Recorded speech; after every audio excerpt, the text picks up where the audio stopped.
Michael Carter-Williams, after the ball was tipped, romping down the floor and slamming for his first NBA bucket. How good does that feel? Welcome to the NBA, young fella. In the span of 2 years, Michael Carter-Williams went from being a future All-Star to a player who had to fight to even be on an NBA roster.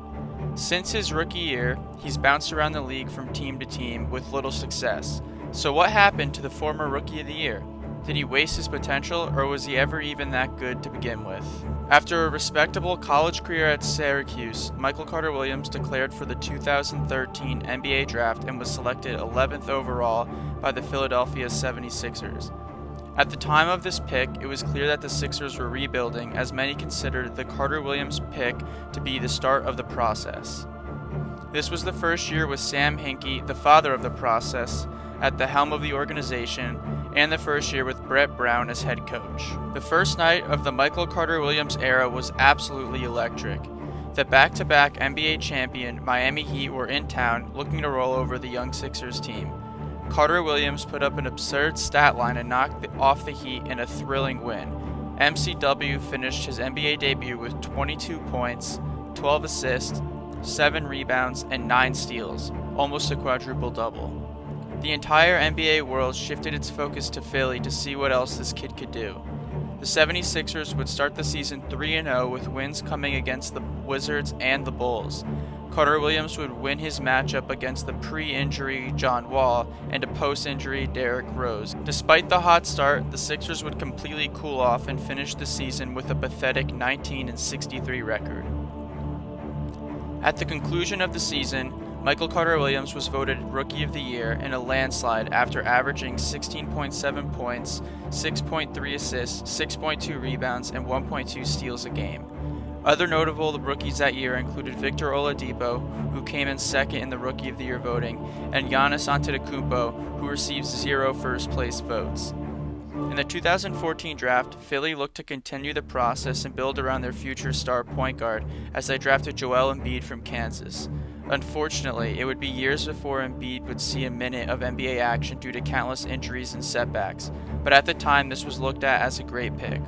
The only other player selected in this draft after Embiid to make an All-Star team so far was Nikola Jokic, who was picked 41st overall.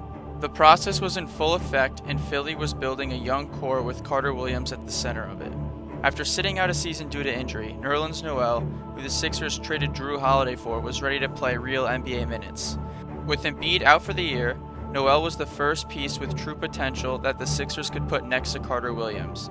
By the All-Star break, Carter-Williams was putting up solid numbers comparable to his rookie year, but since the Sixers had a 12-41 record, they decided to cut ties with the former Rookie of the Year in just his second NBA season, trading him to the Bucks in a 3-team deal and getting a first-round pick, which ended up being Mikal Bridges in return. It was pretty shocking to see Philly give up on the young point guard so quickly, but the process continued, and so did Carter-Williams' career.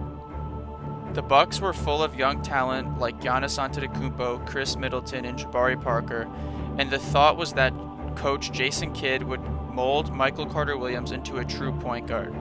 The Bucks finished the season 41-41 and even made the playoffs, but lost to the Bulls in the first round in 6 games.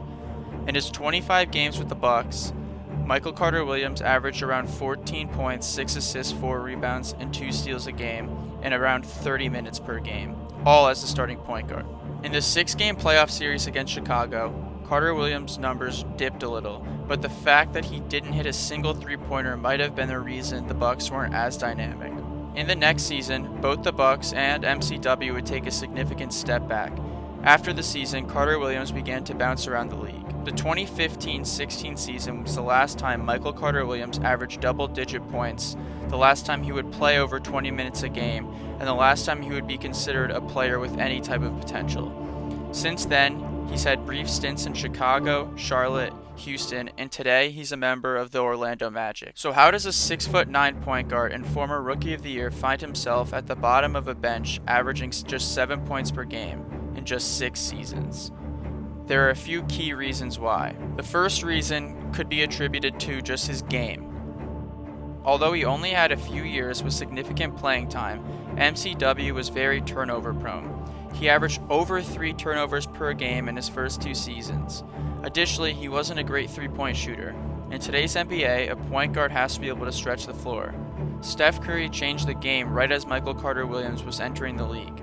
All of a sudden, a driving and passing point guard wasn't as much of a team need. In his career, he's just a 25% shooter from beyond the arc, and his inability to develop a consistent jumper pushed him out of the league at a rapid pace. The second reason for the Carter-Williams demise could have been the situations he was placed in. When he was drafted by the Sixers, they were just starting their full rebuild. This was a dark period for Philly as they were bottom dwellers in the NBA for numerous consecutive seasons, looking for players through the draft. They cut ties with many of their top picks, including Nerlens Noel and Jahlil Okafor. Carter-Williams was just the first piece of the puzzle that didn't fit. In Milwaukee, although the fit seemed to be good at first, it wasn't either. Jason Kidd turned out to be a rather lousy coach, and the Bucks realized they had a much brighter talent with Giannis Antetokounmpo, so they shifted their focus as an organization. Since then, he's only been viewed as a bench piece or a role player. The final and possibly the biggest reason for Carter-Williams' lack of success in the NBA is his health. MCW has missed dozens of games in his career due to various nagging injuries. Even at his peak, he would never play more than 70 games in a season. Because of this, teams were unwilling to invest money and time into a player that can't stay on the court. If he were to have been a healthier player, there's a great chance that he would have developed much faster and become a really solid NBA player. Michael Carter-Williams still has a chance to become a valuable asset to a team again. This season, he turned 2 10-day contracts with the Magic into a guaranteed full-year contract. In 42 games off the bench, he has proven that he can be a good backup point guard. He still needs to develop a three-point shot, but don't be surprised if he ends up being an important role player on a championship team down the road. Carter-Williams rattles it in. Williams, runner is good.